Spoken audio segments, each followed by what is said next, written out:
E aí, meus caros amigos, meus caros companheiros, obrigado por seguirem comigo neste canal. Para quem é a primeira vez, obrigado por acessar este vídeo e quero acreditar que vai gostar. Para já, quero tentar esclarecer um bocadinho um tema que tem criado um pouco de polêmica entre cristãos e não cristãos. Que tema? É exatamente este. Quando Jesus em pessoa disse para aquele discípulo: deixa os mortos enterrarem os seus mortos. Há muita gente ficando confusa, principalmente pessoas iniciantes, estão a iniciar a ler a Bíblia, estão a iniciar a rezar. Então, se calhar em algum momento ainda não estão familiarizados devidamente com as expressões bíblicas em algum momento de Jesus. Então, vamos para já perceber melhor, primeiro, o que Jesus quis dizer. Deixar os mortos enterrar os seus mortos. Como é que um morto pode enterrar o outro morto? A segunda questão é, se aquele jovem estava pedindo ir sepultar o seu pai, por que Jesus proibiu? Por que Jesus disse deixa os mortos? Quer dizer que nós não podemos nos importar com a nossa família. É isso que Jesus está ensinando, Deus está ensinando. Os nossos irmãos, amigos, pais, tios, mães, colegas, amigos. Quer dizer, se nós estamos a rezar, estamos numa religião, então só temos que só olhar a religião e não cuidar dessas pessoas. Será? Aquele jovem teve essa resposta porque ele pediu primeiro ir sepultar o pai. Então, para podermos perceber isto, vamos começar de onde a história começou. Você vai perceber comigo, vai ter espaço comigo de refletir e perceber que não é no verdadeiro sentido que Jesus disse deixa os mortos sepultar os mortos, como a gente em algum momento percebe. É para já, obrigado por seguir comigo. Para começar, aconteceu que num dos dias, enquanto Jesus continuava com sua missão de pregar o Evangelho, de repente viu que havia muita gente ao seu redor. E ele não gostava de andar rodeado de muita gente, apesar de que precisava de pessoas para poder pregar.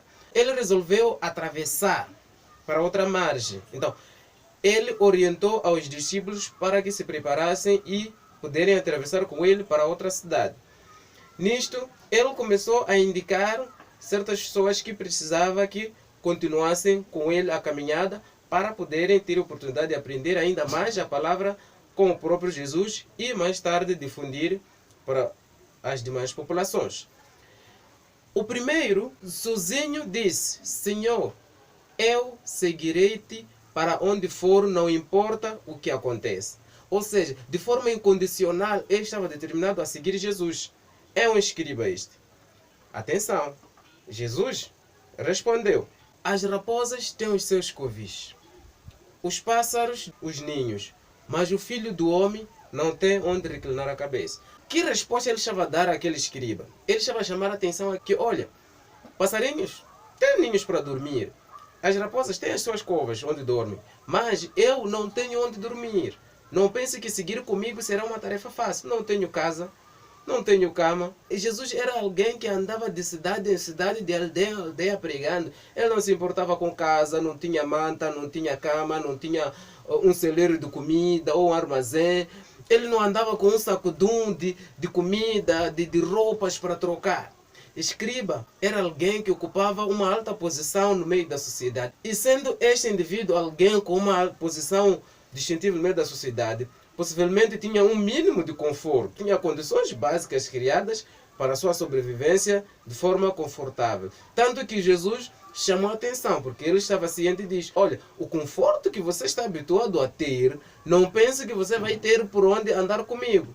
Ele não queria mais tarde começar a ter confusão com os discípulos, a lhe exigirem coisas que ele não podia dar. Jesus estava desligado das coisas deste mundo. Jesus não se importava com nada deste mundo. Ele estava importando-se apenas com as coisas de lá de cima, do céu. Então, as coisas deste mundo, ele estava desligado. Então, ele chamava a atenção que a pessoa que quisesse o seguir também que esteja disposta a abandonar as coisas e os hábitos deste mundo. O segundo caso, diferentemente do escriba, que determinou de forma voluntária que havia de seguir a Jesus, o segundo já o próprio mestre é que indica. Disse: siga-me. O que aquele jovem respondeu? Aquele discípulo, a própria Bíblia já diz que é um discípulo, quer dizer, era alguém que já vinha seguindo Jesus há tempo. Disse: deixe-me que vá sepultar o meu pai primeiro. Ou seja, pediu que primeiro fosse sepultar o pai e depois é que voltaria para seguir Jesus. Agora, para nós entendermos a razão da resposta que Jesus deu, temos que entender o sentido deste sepultar o pai que este jovem falou. Olha, alguns analistas dizem que é pouco provável que naquele dia o pai daquele jovem tivesse morrido.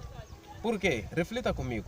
Eles estavam ali, se calhar durante todo o dia, a pregar, não se sabe que hora Jesus decidiu que viajassem, mas o fato é que só depois de Jesus fazer este convite, esse chamado para viajar para outra cidade, é quando o jovem manifesta a preocupação com o enterro do pai. Será que o pai mesmo estava morto? Se fosse você, ia esperar o tempo todo e alguém te dizer, vamos lá fazer isto, para você dizer, não, tenho meu pai lá em casa morto? Se ele já tinha essa informação de que o pai estava morto, por que ele, antes do mestre convidar ele, por que ele sozinho não pediu autorização ou não despediu-se do grupo e voltar para casa sepultar? Então, aqui o mais provável, segundo esses analistas, é que ele estava a referir pai no sentido amplo, no sentido de família. Naquela época havia uma tradição judaica que consistia em cuidar dos mais velhos, cuidar das pessoas incapacitadas. Dentro da família, os mais novos tinham uma grande responsabilidade, um grande compromisso de cuidar dos mais velhos. E isto era cumprido com base na lei. Este jovem, considerando nesta vertente, ele não estava pedindo uma coisa estranha, uma coisa nova. Simplesmente ele estava mostrando que tinha uma família, tinha uma responsabilidade, tinha um compromisso, tinha um pai e se calhar demais membros que ele precisava primeiro cuidar. Só depois é que poderia... Olha, eles olham em que vertente? Que o mais provável é que o pai estivesse lá, mas vivo. Provavelmente em uma idade maior, se calhar sofrendo de alguma doença. Então, o jovem precisava de um tempo para ir dar assistência ao pai. Se calhar o pai já não estava em condições de fazer alguma atividade que lhe rendesse algo para a sobrevivência. Então, o jovem começou a ver, se até aqui, já viajamos até aqui, já a casa fica distante, mas ainda vamos prolongar a viagem. Então ele começou a ver já a questão dos que ficam em casa, do pai que fica em casa, mas não no verdadeiro sentido de que o pai estava morto exatamente naquela hora. Ele sabia que o pai não ia viver para sempre. Então, possivelmente depois do pai perder a vida, enterrar, já haveria de voltar para seguir Jesus. Agora, aí mesmo é onde já provoca o Senhor Jesus. O sentido do pai aqui abordado é no sentido amplo, que corresponde à família, não exatamente o pai biológico. Quantas vezes as pessoas inventam desculpas para não seguir a palavra de Deus? Aquele Jesus estava fazendo um convite para aquele jovem para que prolongassem a viagem. Naturalmente que, como qualquer um de nós, poderia inventar uma desculpa. Ele estava inventando uma desculpa para não seguir com Jesus. Quantos de nós hoje em dia inventam desculpa? Eu posso te desafiar agora. Se Jesus chegar agora, ou um anjo de Deus chegar a dizer, é para você viajar para uma província estrangeira ou para um país estrangeiro, fazer o trabalho de Deus, você poderia aceitar sem pensar duas vezes, sem colocar nenhuma condição? Muitos de nós recusamos seguir a palavra de Deus, olhando para, considerando o nosso orgulho, a nossa vaidade, a nossa preguiça, o individualismo, a questão de busca pelas coisas deste mundo. Começamos a ver que seguir a Deus vai me impedir disto, vai me impedir daquilo. Inventamos várias desculpas. Uma vez que já entendemos o sentido do pai que aquele pediu ir sepultar, que provavelmente era uma desculpa para voltar para casa, vamos entender a resposta de Jesus. Jesus disse, deixe que os mortos enterrem os seus mortos. Venha, siga-me. O que isto quer dizer? Bem, alguns costumam até taxar Jesus ou como se tivesse sido desumano com a sua declaração. Mas Jesus estava muito distante de ser desumano. Muito pelo contrário, Jesus costumava tratar as pessoas com gentileza, com zelo. Cuidava das pessoas, amava as pessoas. Ele falava para as pessoas o que precisavam ouvir. Lembremos do caso do mancebo rico, que também já discutimos num outro vídeo deste mesmo canal, pode pesquisar, que queria negociar a salvação com Deus. Estava a perguntar a Jesus, o que posso fazer para alcançar a salvação? A salvação não se negocia, não há nenhuma condição. Por isso Jesus disse, vá, venda tudo o que você tem. Quando Jesus lhe respondeu isto, No Lucas diz que ele saiu triste porque ele possuía muitas propriedades ou muitas posses. Jesus foi Deus em pessoa e estava fazendo um convite para aquele jovem. Quantos já morreram durante anos e anos tendo desejado e desejaram ter pelo menos alguma vez ter falado com um anjo cruzado? Ele estava com Jesus em pessoa e convidando-lhe para lhe seguir. Mas ele inventou uma desculpa, ou melhor, colocou uma condição, uma desculpa, deixa primeiro ir cuidar do Pai. Não, estava a mostrar que Deus não era prioridade para ele. Por isso ele disse, deixa os mortos enterrarem os seus mortos. Agora, que mortos Jesus referiu? Já que um morto não pode enterrar outro morto. Alguns analistas entendem que Jesus fez trocadilho, trocou palavras. Ele disse, deixa os mortos enterrar os seus mortos. Querendo dizer, deixa os mortos espiritualmente enterrarem os fisicamente mortos. Por que é isto? Porque a Bíblia já em vários momentos, podemos ver no Éfesos capítulo 2, versículo 1, trata de uma pessoa que não tem fé, de uma pessoa que não tem Deus, que não vive em Deus, que não está perto de Deus, considera um morto. Por quê? Porque o preço do pecado é a morte. Então, uma pessoa que vive nos seus pecados, está consumido com os seus pecados, esta pessoa está morta espiritualmente. Uma pessoa que não tem Deus está morta espiritualmente. Jesus conhecia aquele discípulo já há bastante tempo, possivelmente conhecia a família daquele discípulo. Se todos crescem, possivelmente poderiam todos terem estado a seguir Jesus desde lá. Mostra que aquela família era uma família que não tinha fé, que não tinha Deus. Então, são pessoas mortas. Na Bíblia são chamadas de pessoas mortas. Então, Jesus estava a dizer que deixe a família, as pessoas que estão lá mortas espiritualmente, cuidarem do seu pai. Em caso dessa morte, os que estão lá também mortos espiritualmente vão tratar do enterro daquele morto fisicamente. Mesmo que ainda estivesse vivo, ele estava a dizer, quer dizer, resumindo, ele só estava tentando dizer a ele que, olha, há pessoas lá, vão cuidar do seu pai. Vivo ou morto, vão cuidar dele. Você não pode perder a oportunidade que Deus está a te dar de o seguir por causa do seu pai. Há pessoas. Agora, ele chamou essas pessoas de mortos porque são pessoas que não tinham fé. Por isso não estavam a seguir Jesus. O terceiro, que ainda estava na mesma ocasião, depois de ouvir aquela resposta pesada de Jesus, tentou ser um pouco mais racional.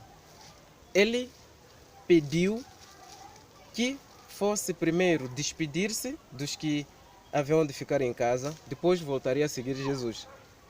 E Jesus disse, aquele que pega uma enxada ou charu arado, começa a cultivar a terra para olhar para trás, não é digno do reino dos céus. O que isto quer dizer? É que esses dois indivíduos estavam colocando condições. Um primeiro queria ir cuidar da família, cuidar do pai. O outro queria primeiro ir despedir-se. Aos dois, Jesus chamou a atenção. Para aquele disse, deixa, vamos cuidar-se entre eles. Pessoas que não creem, não têm fé. Os incrédulos são pessoas mortas espiritualmente. O outro disse-lhe, se você começa a buscar o reino dos céus e quer recuar atrás, quer dizer, você está aqui com Deus, está te chamando.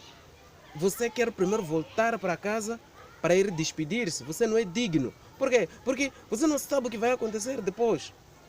Durante este tempo que você estará ausente, é neste momento que Deus vai dar a salvação. É neste momento que Deus vai abençoar. E você estará ainda a despedir os seus.